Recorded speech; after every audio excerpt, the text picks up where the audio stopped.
నాకు ఇందాకలో తెలిసిన న్యూస్.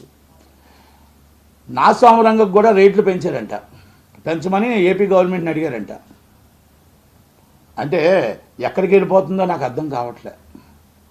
100 కోట్లు ఏపీ గవర్నమెంట్ వాళ్ళు చాలా చక్కగా చెప్పారు. 100 కోట్లు దాటిన బడ్జెట్ మాత్రమే మేము ఇస్తాం, తక్కువ వాళ్ళకి మేము ఇవ్వమన్నారు. ఒక బ్రోకి ఇవ్వలేదు, ఒక లెజెండ్కి ఇవ్వలేదు, ఒక సినిమా మళ్ళా ఇది భగవత్ కేసరికి ఇవ్వలేదు. విభజించు పాలించు చేస్తారు వాళ్ళు. వాళ్ళది ఎలాగుంటుందంటే వాళ్ళ తాలూకా వాళ్ళ ఇంట్లో వాళ్ళైతే ఎంతైనా సరే ఇస్తారు. మరి ఇదే వ్యక్తులు మరి అలాగే ఈ సినిమాలకు వచ్చేటప్పటికి మరి ట్యాక్స్ ఫ్రీ ఇచ్చారని చెప్పేసి, మరి శాతకర్ణికి ట్యాక్స్ ఫ్రీ ఇచ్చారని చెప్పేసి గగ్గోలు పెట్టారు. మరి మీరు చేస్తుంది ఏంటి? వైసీపీ గవర్నమెంట్ మీరు చేస్తుంది ఏంటి? మీకు ఇష్టపడిన వాళ్ళకి రేట్లు ఇస్తారు, ఇష్టం లేని వాళ్ళకి రేట్లు ఇవ్వరు. అంటే ఇది మీరు ప్రజలను దోచుకోవడం కాదా? ప్రజలను వంచడం కాదా? ప్రజలను ఫ్రీగా రేట్ ఇచ్చి మార్కెట్లో రేట్ ఎంత ఉందో ఎవరు తీయమన్నారండి మిమ్మల్ని? కాస్ట్ ఆఫ్ ప్రొడక్షన్స్ 100 కోట్ల రూపాయలు మీరేం పెట్టట్లా. మీ రెమ్యునేషన్స్ పెంచుకుంటున్నారు, మీ కాస్ట్ ఆఫ్ చార్టర్డ్ ఫ్లైట్లు పెంచుకుంటున్నారు, మీరు ఖర్చులు మొత్తం పెంచుకుంటున్నారు, కార్వేన్లు పెంచుకుంటున్నారు, ఎక్స్ట్రా ఖర్చు తప్ప కాస్ట్ ఆఫ్ ప్రొడక్షన్స్ ఎవరైనా వచ్చి నా దగ్గర చర్చకొస్తారో చెప్పండి. ఎవరు పెట్టారు కాస్ట్ ఆఫ్ ప్రొడక్షన్ లివింగ్ చెప్పానండి వాళ్ళని. వీళ్ళంతా పెంచి ఎవరి దగ్గర దోచుకుంటున్నారు? ఇది ప్రజల దగ్గర దోచుకుంటున్నారు. మీరు 440 రూపాయల టికెట్ ఎవరి దగ్గర? ప్రజల దగ్గర దోచుకుంటున్నారు. ఇది ఎంతదాకా కరెక్ట్? ఒక్కసారి ప్రజలు ఆలోచించండి, ప్రజలు ఆలోచించాలి, గవర్నమెంట్లో ఆలోచించాలి.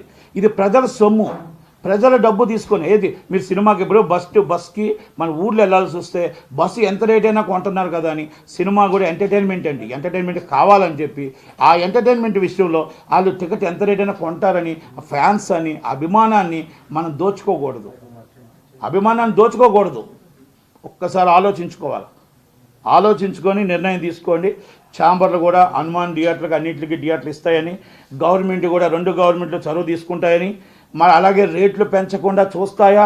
మళ్ళీ లేదు ఈ రేట్లు పెంచేసి ఈ థియేటర్లు ఆర్టీసీ బస్సులు మొత్తం ప్రైవేట్ బస్సులు జనాలను దోచుకుంటున్నట్టు ఈ ఎంటర్టైన్మెంట్ కూడా ప్రజలకు దూరం చేసి వాళ్ళ దగ్గర కూడా మనం దోచుకోవాలని చూస్తామా? ఒక్కసారి ఈ 2 గవర్నమెంట్లు చొరవ తీసుకుంటాయో లేదో చూద్దాం. చూసిన తర్వాత మళ్ళీ మీకు ప్రెస్ మీట్ పెట్టి మాట్లాడతాను. ఎందుకంటే రేట్లు అనేది మరి మీరు అబ్నార్మల్ రేట్లు మీ ఇష్టం వచ్చేట్టు పెంచి 150 రూపాయల టికెట్ తీసుకొచ్చి 440 రూపాయలు పెట్టడం ఎందాక కరెక్టు, 300 రూపాయలు పెట్టడం ఎందాక కరెక్టు? ఇది తెలంగాణ గవర్నమెంట్కి కరెక్ట్ కాదు.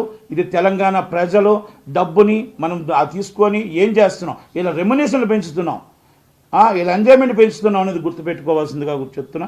అలాగే మీకు దయచేసి ఏపీ గవర్నమెంట్ జగన్మోహన్ రెడ్డి గారు, అలాగే పోసాని కృష్ణమురళి గారు ఎఫ్డీసీ చైర్మన్ పోసాని కృష్ణమురళి గారు గ్రేట్. సినిమా ఫీల్డ్కే మీరు చాలా గొప్ప వ్యక్తి అని చెప్తారు. నేను చాలా గొప్పవాడిని, ఉదయం లేగితే చంద్రబాబు అని పవన్ కళ్యాణ్ అందరినీ తిడుతుంటారు. ఏమైపోయిందండి మీరు? ఎక్కడండి నాగార్జున గారికి ఎంత బడ్జెట్? మీరు ఎలా రేట్లు ఇస్తారండి? అంటే మీ చుట్టాలు అయితే వాళ్ళు, మీ చుట్టాల నిర్మాతలు అయితే మీ ఇష్టమా? ఎక్కడి దాకా వెళ్తుంది సార్ ఇది? మీరు పెట్టిన గైడ్లైన్సే కదా 100 కోట్లు దాటాలని, మీరు పెట్టిన గైడ్లైన్సే కదా మొత్తం టోటల్గా జిఎస్టీ లిస్టులు ఇవ్వాలని. మరి బోలో శంకర్కి ఎందుకు ఇవ్వలేదు? మళ్ళీ మీరు ఎందుకు బ్రోకి ఎందుకు ఇవ్వలేదు? భగవత్ కేసరికి ఎందుకు ఇవ్వలేదు? అంటే మీ చుట్టం అయితే మీరు ఎన్నైనా చేస్తారు, మీ బయట వాళ్ళు అయితే అపోజిషన్ లీడర్స్ అయితే అసలు సినిమా ఆడడం కూడా ఆడనివ్వరు. ఇదా మీ న్యాయం? ఇదా మీ గవర్నమెంటు? నేను అందరికి అక్క చెల్లెలు అండగా ఉంటానంటారు, వాళ్ళకి అండగా ఉంటానంటారు, వీళ్ళకి అండగా ఉంటానంటారు. అంగన్వాడీ అక్కల్ని చెల్లెల్ని అంగన్వాడీలను రోడ్డు మీద పడేస్తారు. మొత్తం అందరికీ నా అన్నదమ్ములకి నేను అండగా ఉంటాను, మేము ఉదయం లెగిస్తే టింగ్ వేస్తూనే ఉంటామంటారు.